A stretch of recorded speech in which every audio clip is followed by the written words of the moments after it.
Lawyer Rachana Reddy మాట్లాడుతున్నారు. Live లో చూద్దాం. కదా ఎలక్షన్స్ అయిపోయిన తర్వాత ఇప్పుడు రిట్ పిటిషన్ వేసుకోవాల్సిన రీజన్ ఏంటి అంటే మనకు సుప్రీంకోర్టే చెప్పింది ఏంటంటే మ్యాలిఫైడ్ ఆర్బిట్రరీనెస్ అంటే intentional bad faith on part of the election commission of India అని మనము చూపెట్టగలితే and in our case it is out right up front and on the face of the record. ఎన్ని రోజులైనా ఎన్ని రిప్రజెంటేషన్స్ అయినా oral submissions representations ఎన్ని రోజులైనా కానీ ఇప్పటి వరకు రైతులకు స్పెసిమెన్ సింబల్స్ అలాట్ చేసిన పాపాన పోలేరు. స్పెసిమెన్ సింబల్స్ అంటే ఎక్కడనో గ్లాసు, ఎక్కడనో సీసా, ఎక్కడనో లంచ్ బాక్స్ అని రాసుడు కాదు. స్పెసిమెన్ సింబల్స్ అంటే ఒక బొమ్మ అలాట్ చేసుడు. ఇప్పటి వరకు అది అలాట్ చేయలేదు. ఆల్ రికగ్నైజ్డ్, అన్రికగ్నైజ్డ్, చిన్న, చితక, పెద్ద, మహా పెద్ద, national, international, regional parties have a specific symbol, a బొమ్మ. But these independent candidates even right now do not have a symbol allotted to them, a specimen supplied to them, and they cannot campaign or propagate their symbols. This is an intentional, malified, bad faith act on behalf of the Election Commission of India ani manam cheppadam jarigindi. So honorable court adantha పరిగణలోకి తీసుకొనే stay elections ప్రోగ్రెస్లో ఉన్నప్పుడు stay చాలా కష్టం. అంటే ఇప్పటివరకు independence నుంచి ఇప్పటివరకు చాలా కేసెస్ అయినాయి. దాంట్లో ఇప్పటివరకు స్టే అయితే విధించలేదు. They are very very very few cases. But however the honorable court has recognized the importance of the constitutional validity of the questioning and representation of people's act and conduct of election rules law ఉన్న రెండు important rules relating to nomination process as well as allotment of symbols and the timing of allotment of symbols constitutional validity మీద 2 weeks లోగా ఇంటానని చెప్పింది.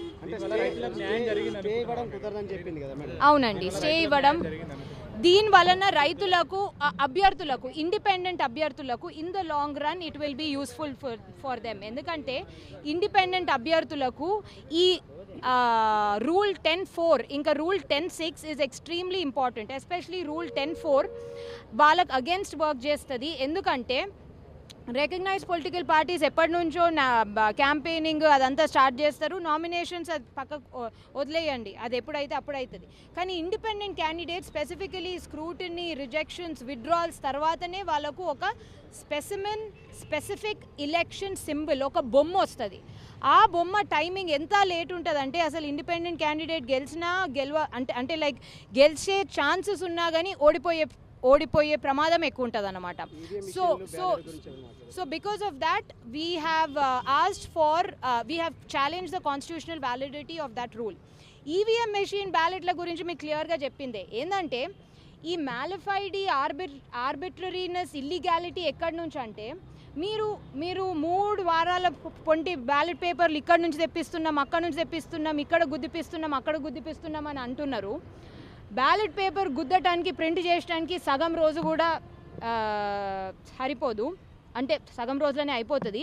మీరు 2 రోజులలో ఎక్కడి నుంచో 25,000 ఈవీఎంలు దానికి సరిపడు ఇంజనీర్లను రప్పిస్తారు. కానీ 178 ఇండిపెండెంట్ క్యాండిడేట్లకు ఈ రోజు వరకు మీరు స్పెసిమెన్ సింబల్ అలాట్ చేయలేరు. అంటే ఇది మీ మ్యాలిఫైడ్ ఇంటెన్షనా కాదా? మీరు స్పెసిమెన్ సింబల్స్ అలాట్ చేయరు. పేపర్ బ్యాలెట్తో చేయవలసిన ఎలక్షన్ని తీసుకుపోయి ఈవీఎం మెషిన్స్లో ట్యాంపరింగ్ ప్రూఫ్ లేకుండా we do not trust your EVM machines. M3 machines first time వాడుతున్నారండి. ఇటువంటి ఎలక్షన్స్లో M2 రెగ్యులర్ ఈవీఎం మెషిన్స్ కాకుండా, M2 మెషిన్స్ కాకుండా M3 machines have been used for the very first time and they have not been authorized and there is no clean chit given by the technical committee of IIT professors so far. So how can they use M3 machines, EVM machines in such a highly contested and awaited election of Nizamabad constituency? All of this is an intentional malified aspect on behalf of the Election Commission of India in support of certain recognized political parties and probably the ruling one. అని చెప్పేసి ఇదంతా చెప్పడం జరిగింది కోర్టులో. EVM బ్యాలెట్కి సంబంధించి court ఏమీ express చేయలేదు. But ఈ ఇంటెన్షనల్ ఆర్బిట్రరీనెస్ అండ్ మ్యాలిఫైడీస్ని పరిగణలోకి తీసుకున్నాకనే ఈ కాన్స్టిట్యూషనాలిటీని ఛాలెంజ్ చేయడానికి నోటీస్ ఇష్యూ చేసి ఇంప్లీడ్ పెటిషన్ యూనియన్ ఆఫ్ ఇండియాని కూడా ఇంప్లీడ్ చేసి 2 వీక్స్లోగా ఈ మ్యాటర్ని ఇంటాను అని అన్నది. మీరు చెప్పండి, మీరు ఎలాంటి పిటిషనర్గా ఏమి అయితే ఈరోజు మరి ఎర్రజొన్నకు పసుపుకు మద్దతు ధర కావాలని చెప్పేసి మరి గత కొన్ని రోజులుగా రైతులు చేస్తున్నటువంటి దీక్షలకు మరి స్పందించినటువంటి ప్రభుత్వానికి మేము చెంపపెట్టులాగా మరి రైతులమే మేము పార్లమెంటులో బరిలో నిలిచి నిజామాబాద్ పార్లమెంటు బరిలో కని విని ఎరగని రీతిలో మరి 245 నామినేషన్లు ఫైల్ చేయడం జరిగింది. దాంట్లో చివరకు స్క్రూటినీ తర్వాత 178 మంది రైతులు మరి ఇవాళ బరిలో ఉన్న సందర్భంలో అందరికీ గుర్తింపు పొందిన మరి కేంద్ర రాష్ట్ర రాజకీయ పార్టీలకు ఏదైతే సింబల్స్ మొదలే అలాట్ అయి ఉండడం వల్ల నామినేషన్స్ వేసిన మరుక్షణం నుంచి వాళ్ళు మరి పబ్లిక్లకు వెళ్ళి వాళ్ళ గుర్తు ఇది అని చెప్పుకుంటున్నారు. కానీ ఇవాళ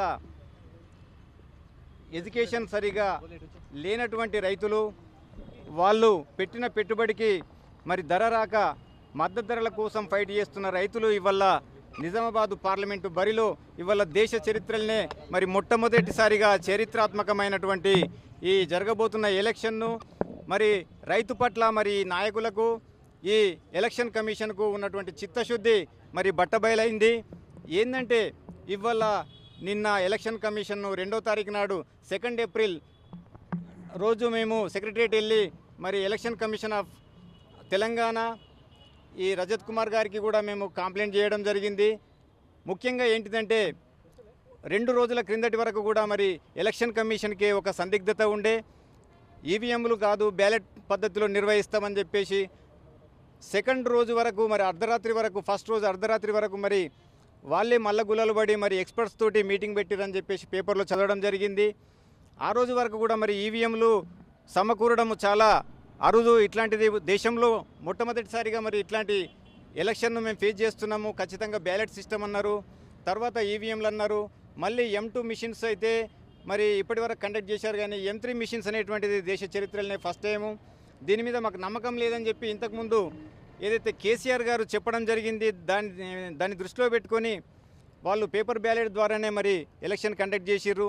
ఇంతమంది రైతులు మరి ఏదైతే ఎడ్యుకేషన్ లేక మరి వాళ్ళ మద్దతు ధరల కోసం పెట్టిన పెట్టుబడి రాలేదనే ఒక ఆక్రోశంతో మరి ఇవాళ నిజామాబాద్ పార్లమెంట్లో మరి నిలిచి